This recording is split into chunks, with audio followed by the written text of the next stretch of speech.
Véritable success story de la radio Espace Guinée, les grandes gueules, détentrices des meilleurs scores radio en Guinée, de la meilleure émission talk show, a donné le créneau horaire du départ au bureau et du retour à la maison, récoltant depuis des années consécutives le titre d'émission la plus écoutée en Guinée, toutes catégories confondues.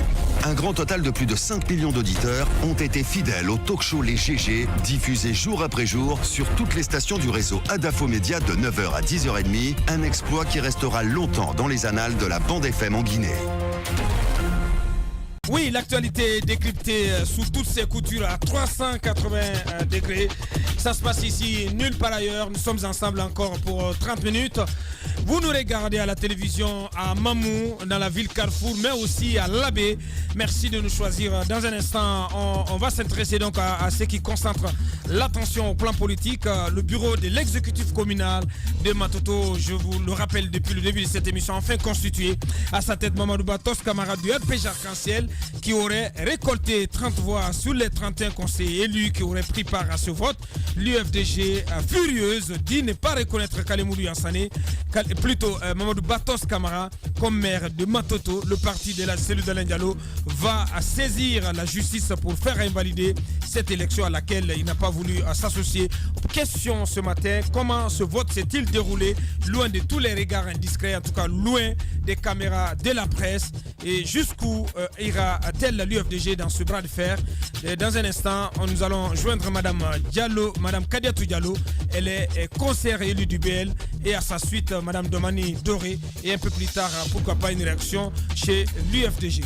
Bien les gars, on a écouté Mohamed Mara, l'enquête de Mohamed Mara. En 30 secondes s'il vous plaît. Allez-y.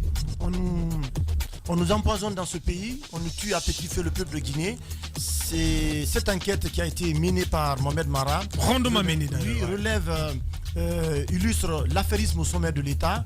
Je pense, de mon point de vue, que tous les hauts cadres de la police, de la gendarmerie, de cette structure Médicrime, qui sont impliqués dans cette opération-là, doivent répondre devant la loi.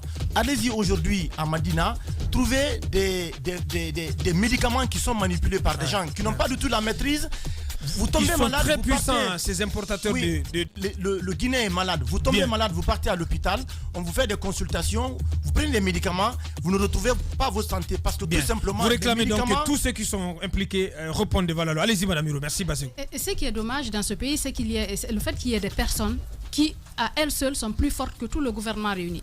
Sinon, il ne peut pas y avoir Conseil des ministres, que le Conseil des ministres décide de détruire cette cargaison, ces tonnes de médicaments, et que quelqu'un d'autre, une seule personne, décide du contraire.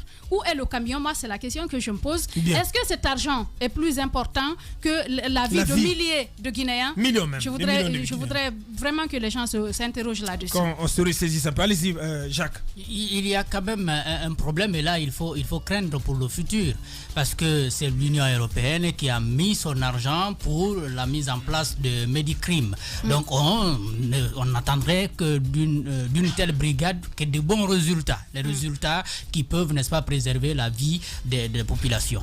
Si vous voulez très bien, c'est un scandale. Cette brigade n'est qu'à sa première action, en tout cas la première action d'envergure, et qui donne déjà ce genre de problème dans le pays. Un très mauvais signal. Je crois c'est très important pour ceux qui encadrent, n'est-ce pas, ces brigades de répression, de voir comment est-ce qu'on peut avoir une autre plus efficace et plus indépendante. Merci. On en vient à notre chapitre politique en direct. Madame Kadiatou Diallo. Les grandes gueules. Bonjour madame. Bonjour. Bienvenue dans les grandes gueules. Vous êtes la seule conseillère élue donc sous la bannière du BL à avoir. Vous avez pris part au vote d'hier au siège donc de la maison communale de Matoto.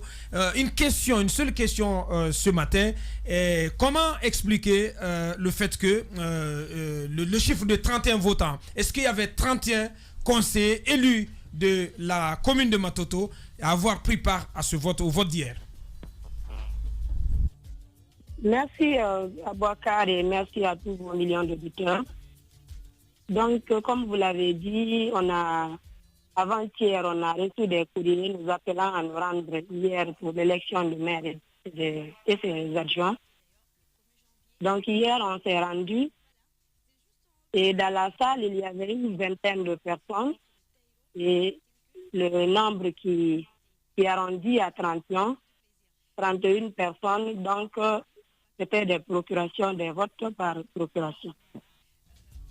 Il y avait combien de procurations, à votre avis? Combien de procurations avez-vous constaté? Il y avait une dizaine de procurations, une dizaine. Il y avait combien de conseillers dans la salle? Il y avait combien de conseillers présents dans la salle? Il y avait une vingtaine de personnes, 21 personnes dans la salle. Bien. Ces procurations, savez-vous pour le compte de quel conseil élu ces procurations avaient été émises? Là, le RPG avait des procurations. Si vous vous souvenez, à la première élection qu'on a eue le 15 décembre, il y avait des procurations au sein du RPG.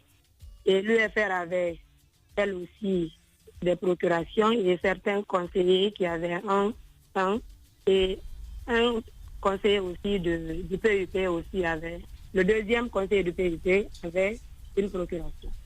Alors madame, par rapport au déroulement du processus, comment on appelle, la presse n'a pas pu accéder à la salle comme la dernière fois. Est-ce que vous les conseillers qui étiez dans la salle, est-ce que vous avez pu, je ne sais pas, avoir peut-être vos téléphones, des choses pour marquer cette journée? Est-ce qu'on vous a permis d'accéder avec vos téléphones pour pouvoir avoir des images ou quelque chose comme ça? Donc personnellement, je déplore le fait que les médias n'ont pas eu l'accès à la salle. Et avec un dispositif sécuritaire que vous avez observé, des commandants, des colonels, tout le dispositif qui était là, déjà moi quand je suis arrivée le matin, j'avais une peur au ventre. Donc par rapport au téléphone, on nous a dit dès notre arrivée que nos téléphones ne devraient pas entrer dans la salle et tous les conseillers n'allaient pas avoir le téléphone. Donc il a fallu que moi aussi je confie mon téléphone aux amis qui étaient là. Donc, tous les conseillers, qu'on avait son téléphone, sauf peut-être les agents qui étaient là et le superviseur. En tout cas, nous, les conseillers, on n'avait pas nos téléphones pour filmer quoi que ce soit. On a dit tout à l'heure, madame l'a rappelé, les médias n'étaient pas dans la salle. Moi, j'ai envie de comprendre globalement comment ça s'est passé à l'intérieur. Effectivement. À l'intérieur, comme vous le savez, c'est comme une élection ordinaire qu'on a l'habitude de faire. Donc, il y a eu les candidats pour chaque poste et chacun passait voter. Donc, pour moi, au poste de maire, j'ai fait un vote blanc parce que pour moi, depuis le 15 décembre, j'ai déjà voté pour le maire et j'étais là pour voter. Vous avez voté pour qui le 15 décembre? Vous avez voté pour qui le 15 décembre? Le 15 décembre, vous savez, pour un peu rappeler l'histoire, après les élections locales, nous avons eu une alliance avec l'UFDG. Donc, le Bloc libéral avait été en alliance avec l'UFDG. Donc, partout où l'UFDG nous dépassait en termes de conseillers, on les accompagnait. Et quand nous aussi, on les dépasse, ils nous accompagnent. Donc, le 15 décembre, je suis allée à la commune, j'ai exercé mon vote, donc j'ai accompli mon devoir de voter pour le candidat de l'UFDG. Ouais. Vous pensez aussi respecter l'alliance de mon parti. Oui, vous pensez aussi, comme l'UFDG, que cette question était déjà réglée, que le vote ne devait plus se porter sur le poste de maire? Bien sûr que le poste devait porter, le vote devait porter sur les vice-maires et non le maire. C'est pourquoi j'ai fait un vote blanc. Bien, Madame Kadiatou Diallo, elle est conseillère élue sous la bannière du BL à la mairie de Matoto, il faut le rappeler. Elle est en direct dans cette émission, Bassegou. Et je rappelle que l'UFDG a décidé de boycotter la reprise de ce vote du côté de Matoto. Du côté du BL, quelle lecture vous faites de cette attitude de l'Union des forces démocratiques de Guinée? Est-ce que le BL, en participant, qui est quand même un parti, disons, qui a quand même un parti allié à l'UFDG, ça ne pourrait pas entraîner ce qu'on appelle des petits soucis dans votre collaboration? Et pour enchaîner, d'ailleurs, on a vu une réaction de votre président qui dit que ce n'est pas un vote, c'est plutôt un décret. Bien sûr, voyant le dispositif sécuritaire qui était là, même aux élections présidentielles, on n'observe pas un dispositif aussi important. Mais parlant de la lecture que fait le Bloc libéral par rapport à nos amis de l'UFDG, aux partenaires de l'UFDG, vous savez, chaque parti prend une décision. Donc, cette décision que l'UFDG a prise, elle a été tardive, donc on ne s'est pas compris. Même le matin, avant de me rendre à la commune, j'ai appelé un des conseillers qui ne m'a pas confirmé qu'il n'allait pas se présenter. Donc, pour moi, tout le monde allait se rendre là-bas et tout ce qui allait se passer devant tout le monde. Donc, bien. Dernière question, Madame Kadiatou Diallo. Vous reconnaissez-vous ou pas Mamadou Batos Camara comme maire de Matoto? Ça, c'est la loi de le dire, c'est pas à moi. C'est à la loi. Parce qu'il a été élu dans les conditions normales, donc c'est à la loi de le dire. Donc, n'étant pas juriste, je ne sais mais madame, vous allez siéger. Vous avez pris part à cette élection-là. Vous ne pouvez pas prendre part à cette reprise et ne pas reconnaître quand même Mamadou Batos Camara comme maire de Matoto. Elle a voté blanc. Oui. Non, mais blanc, c'est une protestation. Il y a un principe quand même. Elle a participé. Elle peut voter contre. À la base, vous avez participé. Encore une fois, j'ai voté pour les vice-maires et c'était ça mon objectif. Donc, ne me dites pas que j'ai participé, j'ai pas voté pour on a compris l'essentiel. Madame Kadiatou Diallo, conseillère élue du BL à la mairie de Matoto. Merci d'avoir répondu à nos questions ce matin, madame. Politiciens véreux, fonctionnaires corrompus, promoteurs immobiliers voyous, justice passive. La Guinée devient-elle mafieuse? Les grandes gueules d'Adafo Média ne lavent pas plus blanc, mais vous permettent de défendre votre pays en vous informant. Avec les grandes gueules d'Adafo Média, dénoncez les turpitudes, nous garantissons le secret des sources. Envoyez vos documents à espacefmguinée.info, rubrique Contact. Les grandes gueules d'Adafo Média ou le socle de la liberté d'expression en Guinée.